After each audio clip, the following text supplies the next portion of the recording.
નમસ્કાર વિદ્યાર્થી મિત્રો, ધોરણ 11 સાયન્સના નવા વિડીયો લેક્ચરની અંદર આપનું સ્વાગત છે. આપણે ચાકગતિ ચેપ્ટરનો અભ્યાસ કરતા હતા.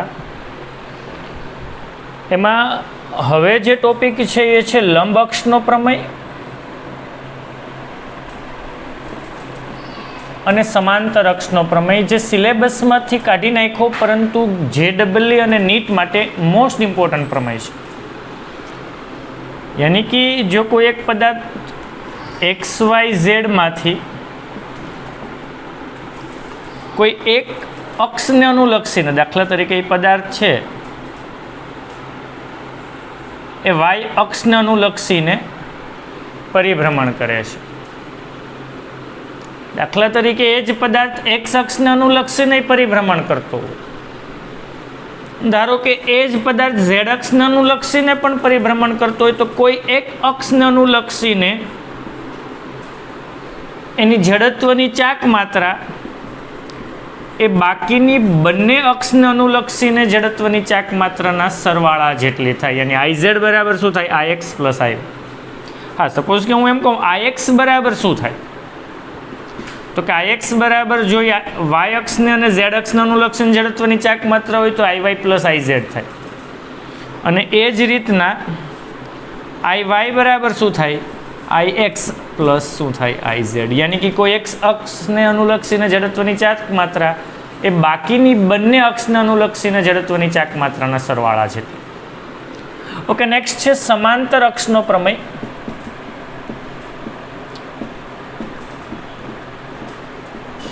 दाखला तरीके कोई एक रिंग है तो एना केंद्र में पसार थती एक अक्ष ने अनुलक्षी ने, सपोज के Z अक्ष है, एनी जड़त्वनी चाक मात्रा IZ है. तो तमने खबर है ने आपणे हमणां जोयुं हतुं प्रीवियसना लेक्चरनी अंदर के रिंगना केंद्र में पसार थती अने समतल ने लंब अक्ष ने अनुलक्षी जड़त्वनी चाक मात्रा mr² होय. तो दाखला तरीके एने समांतर एक बीजी अक्ष है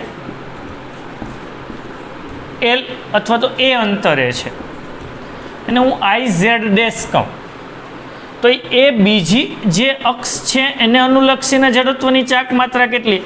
તો કે IZ આ અક્ષને અનુલક્ષીને પ્લસ M ઇન્ટુ બંને અક્ષ વચ્ચેનું લંબ અંતર यानी એનો વર્ગ એટલે m² જેટલી થાય. यानी હંમેશા યાદ રાખશું કે સમાંતર અક્ષ હોવી જરૂરી છે. કોઈ એક અક્ષને અનુલક્ષીને જડત્વની ચાક માત્રા તમને ખબર હોય, IZ હોય એવું જરૂરી નથી, બીજી કોઈ પણ હોય. તો જડત્વની એ સમાંતર અક્ષને અનુલક્ષીને જડત્વની ચાક માત્રા એ અક્ષને અનુલક્ષીને વત્તા M એટલે પદાર્થનું દળ ગુણાકારમાં એ બંને અક્ષ વચ્ચેનું લંબ અંતર. તો આ બંને સમાંતર અક્ષના અને લંબ અક્ષના પ્રમેય મોસ્ટ ઇમ્પોર્ટન્ટ છે. તો આ નોંધ કરી નાખજો. સિલેબસમાંથી ભલે કાઢી નાખ્યું પણ ભણવું જરૂરી છે.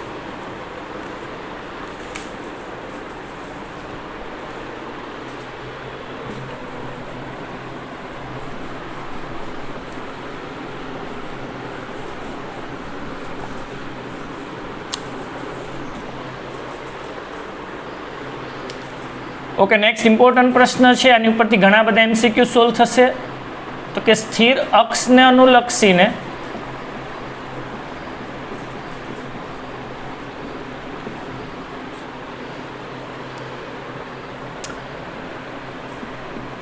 ચાક ગતિ કરતા પદાર્થ માટે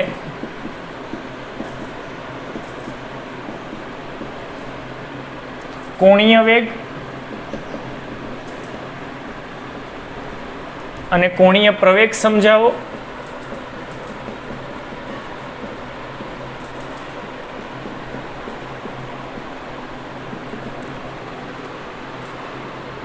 અને ચાક ગતિ માટે જેમ રેખીય ગતિ માટે અચળ પ્રવેગી ગતિના સમીકરણો એવો હતા, એમ ચાક ગતિ માટે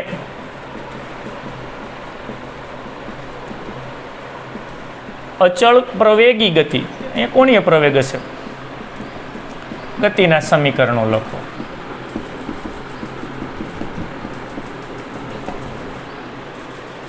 यानी कोई एक स्थिर अक्ष ने अनुलक्षीने कोई एक पदार्थ चाक गति करे छे. दाखला तरीके आ पदार्थ है, आ स्थिर अक्ष ने अनुलक्षीने ચાક ગતિ કરે છે. તો એ ચાક ગતિ કરતો હોય તો એનો કોણીય વેગ હોય.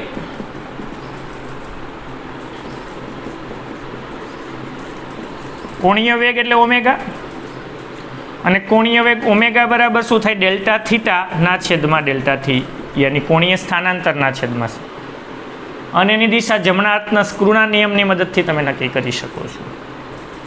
હા, તત્કાલીન કોણીય વેગ હોય તો ઓમેગા બરાબર સમયગાળો સૂક્ષ્મ કરો યાની થીટાનું સમયની સાપેક્ષે વિકલ. એ જ રીતે કોણીય પ્રવેગ જેને આલ્ફા કહીએ, યાની વેગમાં જો સમય સાથે ફેરફાર થાય તો પ્રવેગ આપે, યાની કોણીય પ્રવેગ એટલે કોણીય વેગના છેદમાં સમયગાળો. એ પણ સદિશ રાશિ છે, દિશા જમણા હાથના સ્ક્રૂના નિયમની મદદથી, અથવા કોણીય વેગના ફેરફારની દિશામાં હોય છે. કોણીય વેગમાં જો વધારો થતો હોય તો એ જ દિશામાં, ઘટાડો થતો હોય તો વિરુદ્ધ દિશા. અને જો સમયગાળો સૂક્ષ્મ કરીએ તો આલ્ફા બરાબર ડી ઓમેગા અપોન ડીટી, યાની કોણીય વેગનું સમયની સાપેક્ષે વિકલન પ્રવેગ આપે છે. ઓકે, આટલી વસ્તુ ભણી, પરંતુ આપણે અચળ પ્રવેગી ગતિના સમીકરણો. તો રેખીય ગતિમાં અચળ પ્રવેગી ગતિના 3 સમીકરણો હતા. મેં મોસ્ટ ઇમ્પોર્ટન્ટ ત્યારે કીધું હતું, 3 સમીકરણ હતા. એક v અંતિમ વેગ બરાબર v0 પ્લસ at થાય આ રેખીય માટે. તો ચાક ગતિ માટેના જેવું જ હોય ને. અંતિમ કોણીય વેગ આ એમસીક્યુ માટે ઇમ્પોર્ટન્ટ છે, આની ઉપરથી એમસીક્યુ હું નીટ માટેના એમસીક્યુ પણ તમને મોકલીશ આમાંથી. તો ઓમેગા બરાબર ઓમેગા 0, કારણ કે જેમ અંતિમ વેગ છે એમ અંતિમ કોણીય વેગ, અંતિમ પ્રારંભિક વેગ છે એમ પ્રારંભિક કોણીય, પ્લસ જેમ પ્રવેગ છે એમ કોણીય પ્રવેગ આલ્ફા થાય કે નહીં, ઇન્ટુ ટી. હા, સમયગાળો ટી. તો આ પહેલું સમીકરણ એનું. બીજું, જેમ v square minus v0 square બરાબર 2ax હોય, અચળ પ્રવેગી ગતિનું બીજું સમીકરણ, એમ અહીંયા શું હોય? Omega square minus omega 0 square બરાબર 2 આલ્ફા. એક્સને બદલે ત્યાં શું હોય? થીટા. રેખીય સ્થાનાંતરને બદલે ત્યાં કોણીય સ્થાનાંતર. તો આ સમીકરણ 2 થયું.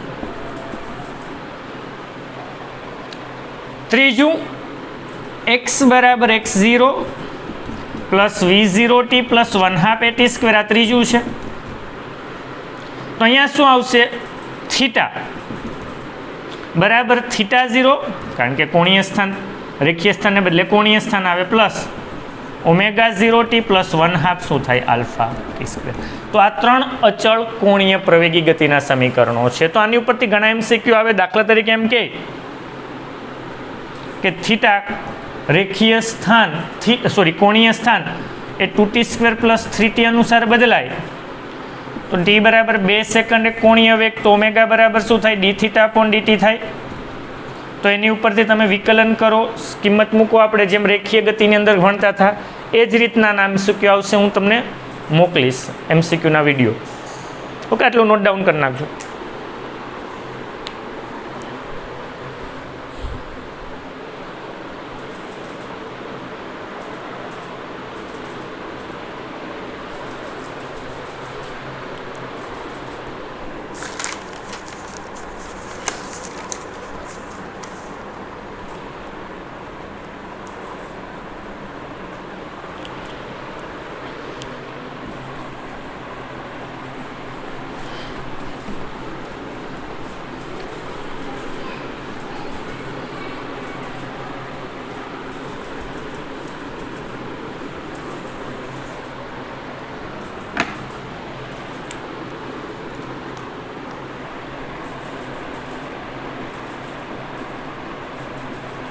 ઓકે, નેક્સ્ટ ટોપિક છે ટોર્ક દ્વારા કરવામાં આવેલ કાર્ય અને પાવર. યાની કે જો કોઈ પદાર્થ છે એના ઉપર બળ લગાડો અને અક્ષને અનુલક્ષીની ચાક ગતિ કરે તો એ પદાર્થના દરેકે દરેક કણ છે એ વર્તુળમય ગતિ કરવાના છે. આર એનું સ્થાન સદિશ છે, સપોઝ કે એનો વેગ v છે, એનો કોણીય વેગ ઓમેગા છે, તો એના ઉપર ટોર્ક ઉત્પન્ન થાય. ટોર્ક શું ઉત્પન્ન થાય? આર ક્રોસ એફ જેટલું ટોર્ક ઉત્પન્ન થાય. યાની કે જો કોઈ પદાર્થ ઉપર, યાદ કરો રેખીય ગતિ, જો કોઈ પદાર્થ ઉપર બળ લગાડો તો પદાર્થનું રેખીય સ્થાનાંતર થાય. x1 પાસે હોય તો x2 પાસે સપોઝ કે પહોંચે, તો એનું કાર્ય W બરાબર શું થાય? સપોઝ કે D જેટલું એને સ્થાનાંતર કર્યું તો કાર્ય બરાબર શું થાય? એફ ડી જેટલું થાય, અથવા થીટા ખૂણે લગાડીએ તો કાર્ય W બરાબર શું થાય? એફ ડોટ ડી અથવા એફ ડી કોસ થીટા. આ વસ્તુ આપણે ભણી ગયા ને. બસ એ જ વસ્તુ કે જો તમે પદાર્થ ઉપર ટોર્ક લગાડો તો એ કણનું કોણીય સ્થાન થાય, યાની કે એને સ્થાનાંતર કર્યું હોય તો કાર્ય થયું છે તેમ કહેવાય. તો અહીંયા કાર્ય શું? તો કે અહીંયા તમે કાર્ય DW બરાબર એફ ઇન્ટુ ડેલ્ટા એક્સ કહો, સૂક્ષ્મ કાર્ય. તો અહીંયા સૂક્ષ્મ કાર્ય ડી અથવા ડેલ્ટા ડબલ્યુ બરાબર શું થાય? તો કે અહીંયા બળ નહીં, અહીંયા શું આવશે? ચાક ગતિમાં ટોર્ક ગુણાકારમાં શું થાય? Delta theta. યાની સૂક્ષ્મ કાર્ય DW બરાબર શું થાય? ટોર્ક ઇન્ટુ ડી થીટા જેટલું થાય. યાની કે અહીંયા તમારે કાર્યનું સૂત્ર W, સપોઝ કે કુલ કાર્ય જોતું હોય તો આ બધાયનું સદિશ સરવાળો યાની સંકલનમાં DW થાય. યાની સંકલનની અંદર શું થાય? Torque into D theta. ક્યાંથી ક્યાં? θ1 થી θ2. તો તમે આ સૂત્રનો ઉપયોગ કરી અને તમે કાર્ય મેળવી શકો. અહીંયા પાવર શું થતું? પાવર રેખીય ગતિમાં એકમ સમયમાં થતું કાર્ય, યાને તમે પાવર એને કહેતા, અથવા તો dW/dt કહેતા કે નહીં. બસ અહીંયા ચાક ગતિમાં પાવર શું થાય? તો કે અહીંયા પાવર એટલે તો dW/dt કાર્યના છેદમાં સમય જ થાય, યાની d/dt અથવા તો torque into D theta upon dt, યાની power p is equal to torque into શું થાય? D theta upon dt. હા, ડી થીટા અપોન dt ને શું કહેવાય?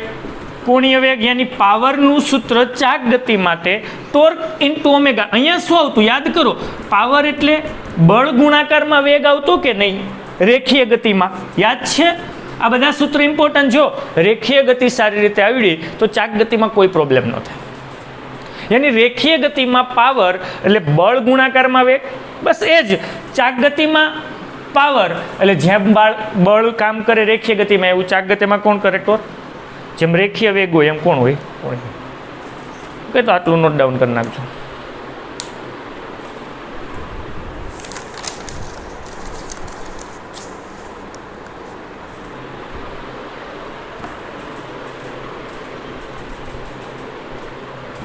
ઓકે, નેક્સ્ટ છે ટોર્ક અને જડત્વની ચાક માત્રા વચ્ચેનો સંબંધ.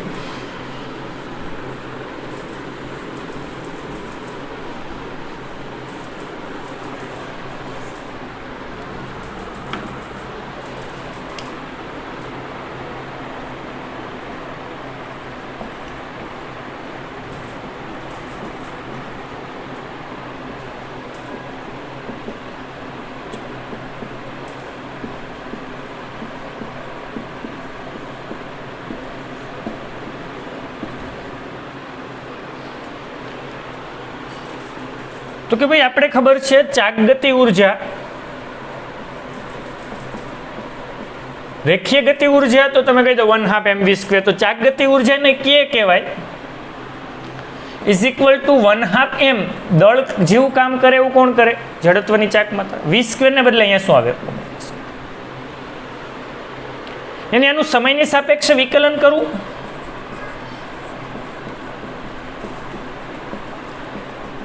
યાની કે ગતિ ઉર્જાનો સમય દર મેળવું, યાની કે dk/dt ગતિ ઉર્જાનું સમયની સાપેક્ષે વિકલન. તો 1/2 I અચળ વિકલનની બાર, ω² નું વિકલન, ઘાત આગળ ઘાતમાં 1 નો ઘટાડો પણ ઓમેગાનું ફરીથી વિકલન થાય કે નહીં? ઓકે, બે ગયા, યાની I ઓમેગા dω/dt કોણીય વેગનું સમયની સાપેક્ષ વિકલન શું આપે? અને હા, ઉર્જાના છેદમાં સમય શું થાય? પાવર થાય કે નહીં? ઉર્જાના છેદમાં સમય શું થાય? પાવર. અને હા, પાવરનું હમણાં એક બીજું સૂત્ર મેળવું હતું ને, power p is equal to torque into omega થાય કે નહીં? હમણાં જ આના આગળની થિયરીમાં જોયું પાવર બરાબર શું થાય ટોર્ક ઇન્ટુ ઓમેગા. તો બંનેને સરખાવું.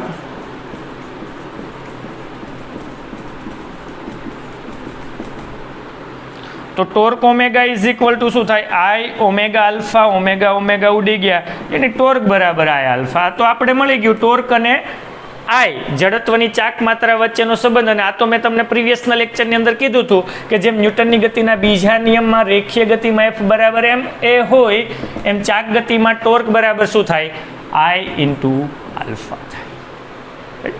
તો ટોર્ક બરાબર આઈ ઇન્ટુ યાની કે તમને સપોઝ કે કોઈક એવું એમસીક્યુ આપ્યું એને પ્રવેગ મેળવવાનું કે તો ટોર્કના છેદમાં જડત્વની ચાક માત્રા તમને શું આપે. ઓકે, આ નોટ ડાઉન કરી નાખજો.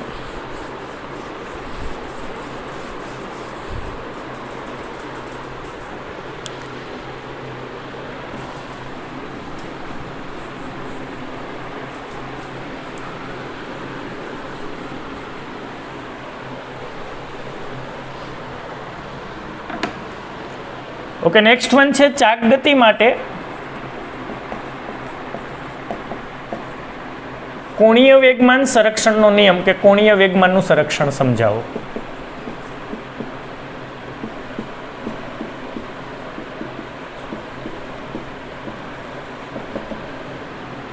કોણીય વેગમાન સંરક્ષણમાં પહેલા તો કોણીય વેગમાન એટલે શું, તો મેં આના પ્રીવિયસના લેક્ચરની અંદર તમને કીધું હતું કે જેમ રેખીય વેગમાન હોય રેખીય ગતિમાં એમ ચાક ગતિમાં કોણીય વેગમાન અને એલ એને એલ વડે દર્શાવાય. એલ બરાબર શું થાય આર ક્રોસ પી થાય. રેડી? યાની સ્થાન સદિશ અને રેખીય વેગમાનનો સદિશ ગુણાકાર શું આપે કોણીય વેગમાન આપે. અને હા, કોણીય વેગમાન માટે જેમ રેખીય વેગમાન પી બરાબર એમવી હોય એમ કોણીય વેગમાન એલ બરાબર આઈ ઓમેગા હોય. એલ બરાબર શું થાય આઈ ઓમેગા થાય. અથવા ન્યૂટનની ગતિના બીજા નિયમમાં જેમ પી બરાબર એમવી હોય એમાં એલ બરાબર આઈ ઓમેગા. ન્યૂટનની ગતિનો બીજો નિયમ એફ બરાબર ડેલ્ટા પી અપોન ડેલ્ટા ટી હોય એમ અહીંયા ટોર્ક બરાબર શું થાય ડેલ્ટા એલના છેદમાં ડેલ્ટા ટી થાય. અને સપોઝ કે કોઈ એક પદાર્થ પર લાગતું પરિણામી ટોર્ક 0 હોય યાની કે ડીએલ અપોન ડીટી 0 થાય. અને 0 ક્યારે થાય જો એલ અચળ હોય તો. અને જો એલ અચળ તો કોણીય વેગમાન અચળ થાય કે નહીં. યાની કે જો કોઈ પદાર્થ પર લાગતું પરિણામી બાહ્ય ટોર્ક કુલ ટોર્ક 0 હોય, જો કોઈ પદાર્થ પર લાગતું પરિણામી બાહ્ય ટોર્ક 0 હોય તો એ પદાર્થનું કોણીય વેગમાન હંમેશા 0 નહીં. કોણીય વેગમાન હંમેશા કેવું હોય અચળ. કોણીય વેગમાન 0 ન હોય. કોણીય વેગમાન હંમેશા કેવું હોય અચળ. યાની કે પછી કોણીય વેગમાન બદલાય નહીં. હા, સદિશ છે પછી એનો એક્સ ઘટક વાય ઘટક અને ઝેડ ઘટક ત્રણે ત્રણ કેવા હોય છે અચળ હોય છે. રેડી? આ નોટ ડાઉન કરી નાખજો.